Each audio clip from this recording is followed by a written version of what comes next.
Hello and welcome. If you want to learn how to stay healthy, both mentally and physically, make sure to subscribe and smash that like button. It tells YouTube that you enjoy the content and helps our community grow. There is a silent danger lurking in your daily routine that most doctors won't warn you about. It is not high cholesterol, it is not sugar. It is the invisible, crushing weight of forcing yourself to endure social interactions that you have outgrown.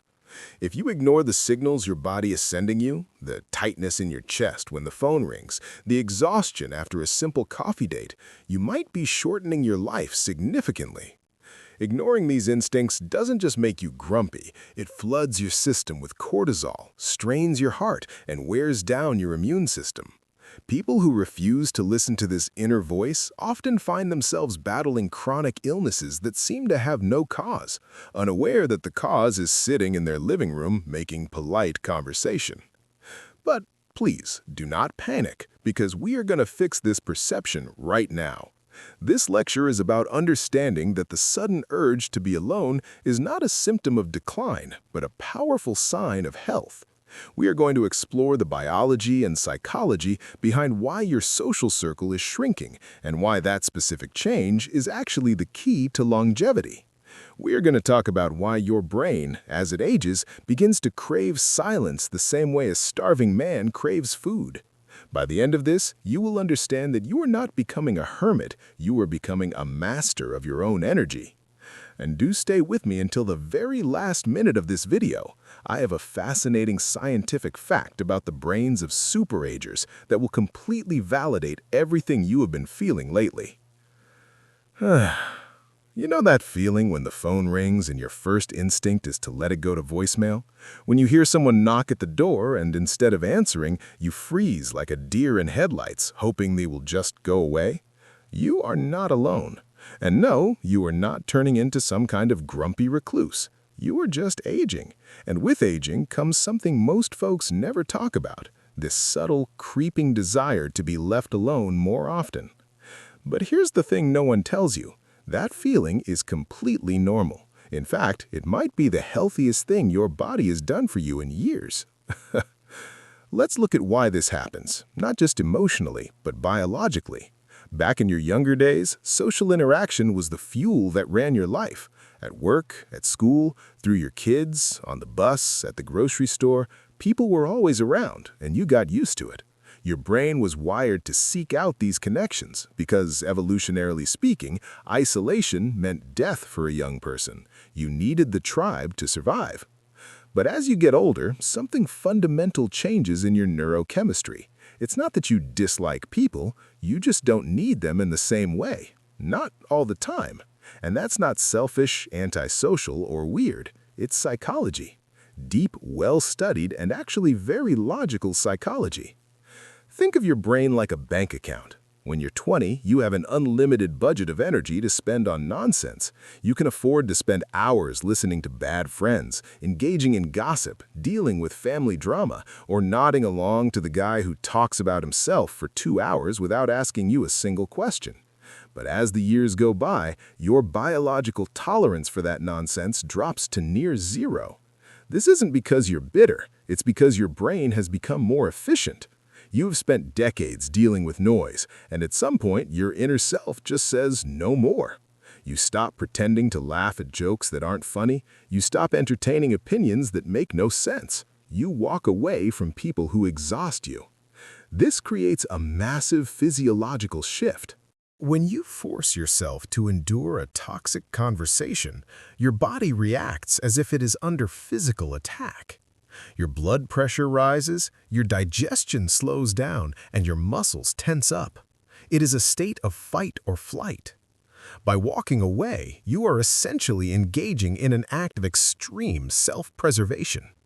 You have learned to recognize emotional noise, and you finally give yourself permission to mute it.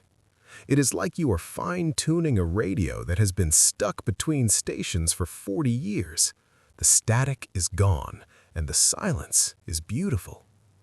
This leads to a shift in your priorities that is almost chemical in nature. You start asking yourself different questions. Instead of asking, "Do they like me?" you start asking, "How much energy do I have today?" You begin to treat your energy like a finite resource, because it is. You are no longer chasing popularity, approval, or a full calendar. You are chasing peace. You want meaningful conversations, not surface-level chit-chat. You want people who get you, not people who merely tolerate you. And if the right people aren't available, you would rather sit in silence than force a smile.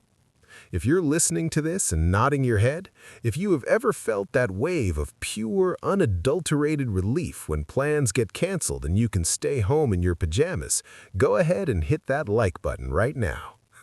It helps us find other people who value peace over pressure. And if you want to keep learning about how to navigate these changes with confidence and health, please subscribe to the channel. We are building a sanctuary here for people who are ready to stop performing and start living. Now, let's talk about the emotional weight of this, because there is a reason for this withdrawal that is deeply emotional and often surprises people. It is grief. As you get older, you lose people. Friends move, loved ones pass away, relationships fade into the background. Each loss takes a little chunk out of your social world. For many, that world shrinks without them even realizing it. And here is the quiet truth that doctors often miss. Some folks don't want to rebuild it. It is not depression. It is not giving up. It is a deep awareness that time is limited. When you realize that your time is finite, you stop wanting to fill the empty chairs at your table with just anyone. It is the soul saying, "I have loved hard, I have lost hard, and now I only have space for what feels truly safe." It is about quality control. Your heart becomes a gated community, and not everyone gets the access code anymore. This protects your emotional health, preventing the strain of shallow relationships from damaging your calm. We also have to address social fatigue from a physical standpoint. This is reason number 4 in our journey. We are talking about a deep psychological weariness that a nap simply cannot fix. You have spent a lifetime managing personalities, navigating group dynamics, accommodating, mediating, and entertaining. Over time, that becomes exhausting. You do not bounce back as quickly as you used to. A 1-hour lunch with someone who talks too much can wipe you out for the whole afternoon. A family gathering with 3 competing conversations at once feels like running a mental marathon. Physically, your senses may be changing too. Loud environments might be overwhelming to your hearing. Your joints might ache after sitting in uncomfortable chairs. Suddenly, that 2-hour dinner with 5 people doesn't sound like fun. It sounds like endurance training. That physical strain mixed with mental fatigue makes quiet time feel like a gift. So you adjust. You decline more invites. You prefer early afternoons over late nights. You design a life that fits your body, not the other way around. This is not weakness. This is wisdom. It is knowing that your battery does not hold a charge like it used to, so you are careful about which apps you keep running in the background. There is a layer here that we haven't even mentioned yet: identity. As you age, your identity changes. You are no longer the parent of small children running a chaotic household. You are no longer climbing the career ladder, desperate to impress a boss. You might be retired, or you might have shifted your lifestyle entirely. With that identity shift comes a social shift. The people you once bonded with, fellow parents, co-workers, younger relatives, they may not feel as connected to you anymore. Not because you have done anything wrong, but because your lives no longer mirror each other. You move into different rhythms, and that is okay. You are not meant to hold on to every connection forever. In fact, letting go can be one of the healthiest things you do for your cardiovascular system. Stress from maintaining mismatched relationships is a known killer. When you let go, you make space for those quiet mornings, the phone call from the one person who really gets you, the long walk without having to perform for anyone. That is the stuff your soul actually craves now. Less stimulation, more meaning. Less noise, more depth. This leads to a powerful concept, self-awareness. By this age, you finally know yourself, and I mean really know yourself. You know what pushes your buttons, what lifts your spirit, what your limits are. With that knowledge comes a protective instinct. You stop putting yourself in situations that go against your nature. If small talk drains you, you avoid it. If certain people stir up old wounds, you create distance, not to punish them, but to preserve your peace. It's a quiet kind of strength, the kind you earn through experience. Think about the concept of time again. When you are 20, an hour feels like nothing. You can waste it staring at a wall. When you are 70, an hour feels like gold. You are more mindful of how you spend it, who you give it to, and whether it leaves you feeling better or worse. You realize that every coffee date, every phone call, every visit comes at a cost, not just of time, but of energy.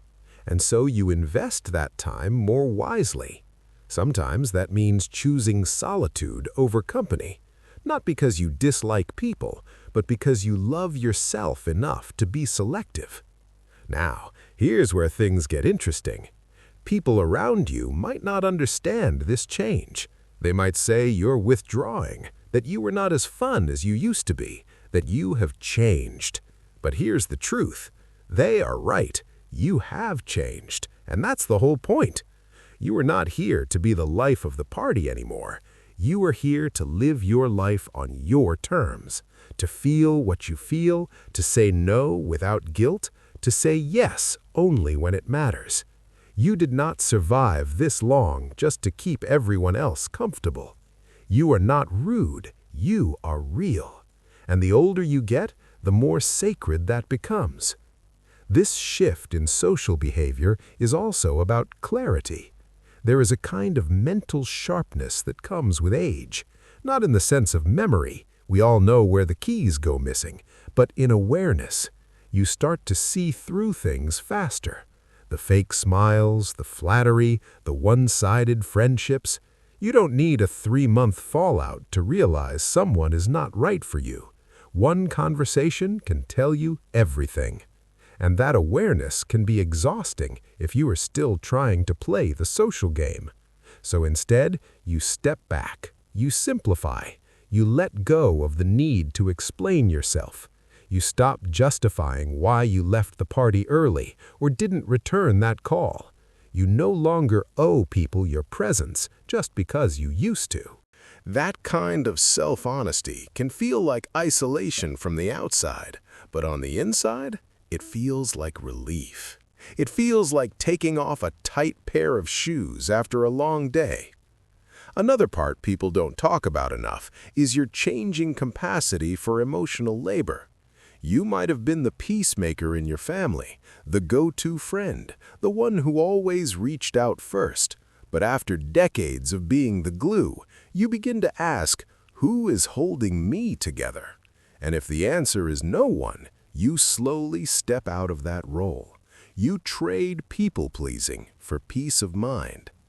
And let's be clear, this shift, this quieting of your social life, it can actually extend your life.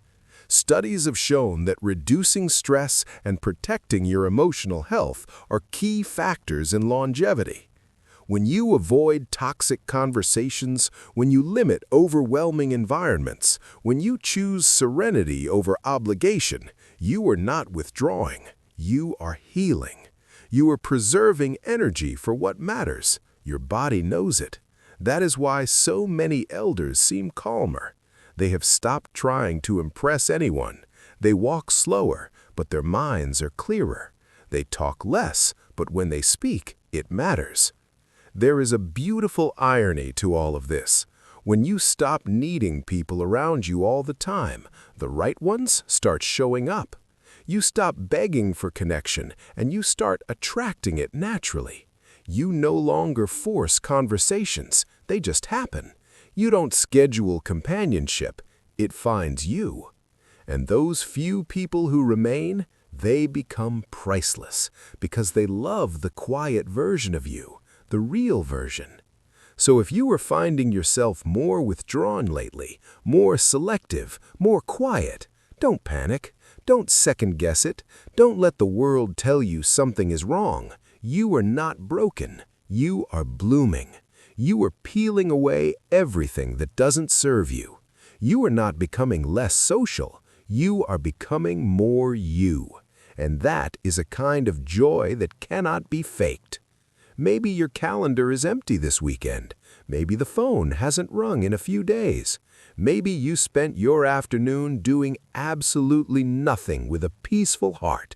That is not loneliness. That is arrival. And, as promised, here is that interesting fact for those of you who stayed until the end. Neurologists have studied a group of people called Super Agers. People in their 80s with the memory and brain sharpness of people in their 50s. They found that while these people often have close relationships, they are highly selective. But the most interesting part? Their brains showed a thicker cortex in the regions associated with attention and resilience. By refusing to engage in shallow, stressful, or unwanted social clutter, they essentially exercised the parts of the brain responsible for focus and emotional control. So, your desire to avoid drama and seek solitude isn't just a mood. It is literally your brain building a fortress to protect its own sharpness. You are not hiding from the world. You are building a stronger mind.